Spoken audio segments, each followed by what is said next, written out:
Will you pray with me? Holy One, may the words of my lips and the meditations of all our hearts be acceptable in your sight, our rock and our Redeemer. Amen. This is a story about providence. The Israelites have just left their captivity in Egypt. They've just passed through the Red Sea, and it's been about a month that they've been free. And already they're complaining.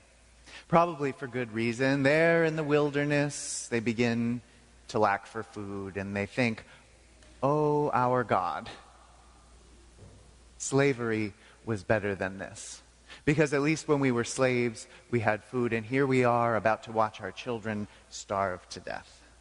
And so Moses and God get together and they talk, and the word comes down, God will provide. This is a story about providence. They tell you that right at the front end. And so this amazing thing happens, this thing that even if you don't know anything about the Bible or Christianity or Judaism, you probably have heard about before. The manna rains down from heaven. Nobody knows what manna was. Some people say that maybe it was honeydew, which is what certain insects excrete. You know this, ants farm aphids for their honeydew, right? It's full of sugar, it's sweet, and will give you energy if you can get enough of it. And the little drops of honeydew that these insects make would dry quickly in the arid climate of that place and maybe cover the ground like fine flakes. If you read forward in the story, past this one, it says that manna was like coriander seed, which is normally black, but only white. And it tastes like honey, like wafers made with honey. So maybe honeydew would do that. Some people say that it's the sap of certain trees. Some people say that it's the first shoots of a particular kind of mushroom. You know, there's certain kind of mushrooms can pop up overnight. Well, this kind sends up its first little shoots overnight, and it can cover huge areas of the ground. And not only that, but if you eat this mushroom, you are likely to have visions of God. It's in a particular class of shrooms that is known to, like peyote, which is not a mushroom, but is known like peyote, to induce visions of God, experiences of the divine. So maybe if the people of the Israelites ate enough of these shrooms, that would explain them seeing pillars of fire and smoke all around them.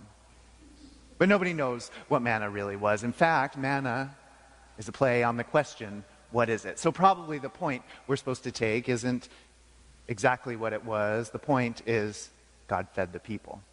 That's the first point. But there's a deeper point in there. The first point is about providence. But then, you might have missed it when James said it.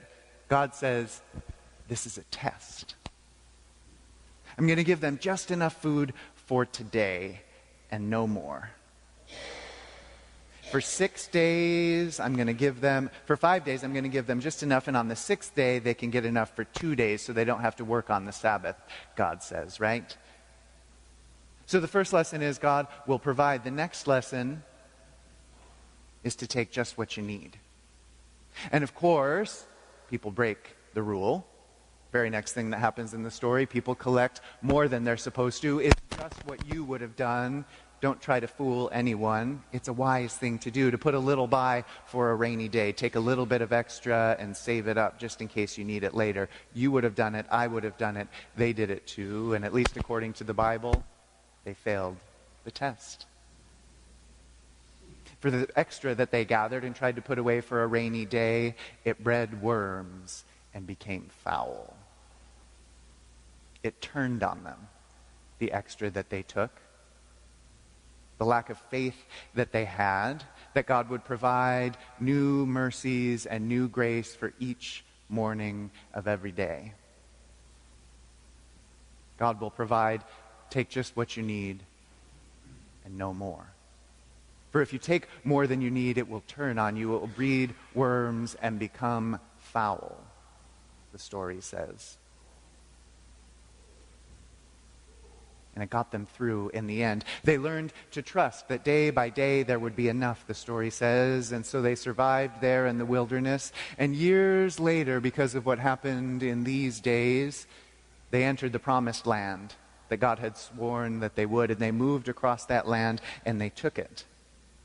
They remembered the story, you see, that God would provide. They remembered the story, but then they forgot its lesson. They said, thank you very much for this land, God, and now we'll take just a little bit more over here. And a little bit more here, and we'll push our borders out this way, and we're just going to grab a little here because those people aren't paying attention to it. And they expanded their borders until the nation bred worms and turned foul. God provided, but then they took more than they needed. They took what other people needed, and it bred worms and turned foul, and it collapsed around them until a neighboring nation took them over, and then another neighboring nation, and then another one, until one day the Romans were in charge. And God decided to provide again. This bread from heaven, this idea of manna, of food being rained down from heaven, this would echo all throughout our tradition. So there's the bread from heaven in those days, and then they say, God rained down bread from heaven again. And they called him Jesus. And he was broken, and he was given, and he was just enough for each day. But if you try to take more than you need, it will turn on you. And then we talk about that same bread from heaven every time we gather around the communion table here, and we give you just a little cube of bread, just enough to get you through. And we tell you this is a story of providence, just enough for today. So Jesus came and he remembered what God had done among the people, and he began to preach to them about it. And then one day, you heard this story if you were here a few weeks ago, one day he met a Syro-Phoenician woman. Someone from beyond the pale, not of his people, beyond the blessings of God, or so he thought. And so he had taken what God had provided. He had taken just enough. He had not taken too much, but he was about to learn one more lesson. God will provide. Take just what you need. Don't take too much. And you have to share what you have. She came to him and she said, I am hungry for the bread you have. I need you. And he said, no. So she taught him a thing or two about crumbs and masters, about sharing and there being enough for everything. And then he remembered the story and he learned the lesson. And then his followers began to spread across the world until one day some of them climbed into a boat and crossed a great ocean and landed on new shores. And they thought a lot about providence. They talked a lot about providence. They named one of their cities after it. All day long, they thought of the gifts of God and what God had given them, and they said, thank you very much, God. We remember this story. And they remembered the story, but they forgot its lesson. And they spread across the land, and they did just what the Israelites had done. They took more and more and more, and on the way they killed and maimed and sent people along trails of tears, and they trapped them in tiny enclaves of sickness and addiction and misery. They remembered that God provides, but they forgot the test, and they failed it. But then God did just what God always does. Just as the Syrophoenician woman came and said, can I have your blessing? But she actually came with blessings of her own in her hands. God sent the American Indian congregations of the United Church of Christ. This is what they call themselves, in case you're hung up on that language. They call themselves American Indian congregations, not Native American or First People or Indigenous peoples. The Council for American Indian Ministries here in our U.C.C. is comprised of 23 congregations in some of the poorest and most desperate parts of this land.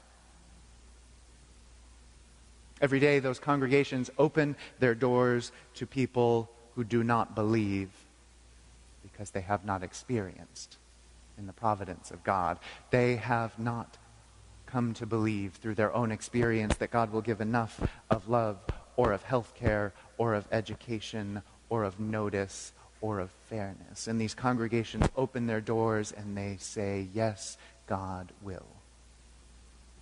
And then they do it.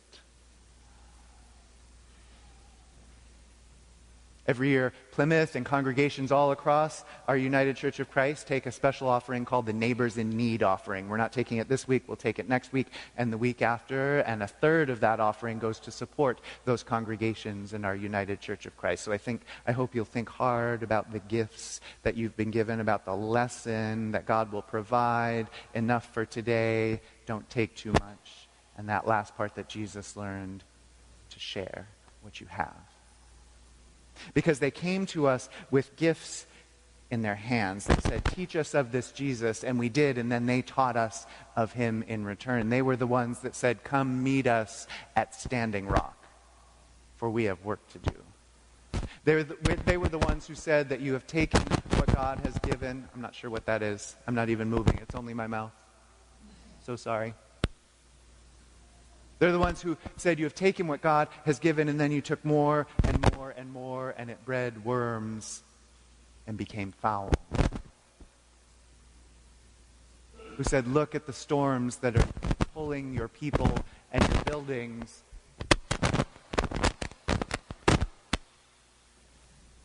Tom's here. He's going to fix this after the service. Said, look at the storms that are pulling your people and your buildings from the ground. Look at the fires that are burning in your forests and turning the air to poison. Look at what's eating its way through your waters. Come meet us at Standing Rock, they said, and we will teach you what to do with the gifts of God. And they gathered us there in great masses of protest and strength. They were the ones that said, come meet us in the desert and we will teach you of the earth that is the gift and the birthright of all people. They said, come meet us and we will introduce you to your mother. You introduced us to your father. Now meet the mother. They were the ones that said, come join us and we will teach you of poverty and of faith, of forbearance and of strength. They came with gifts in their hands, and they taught us this. This is a story about providence.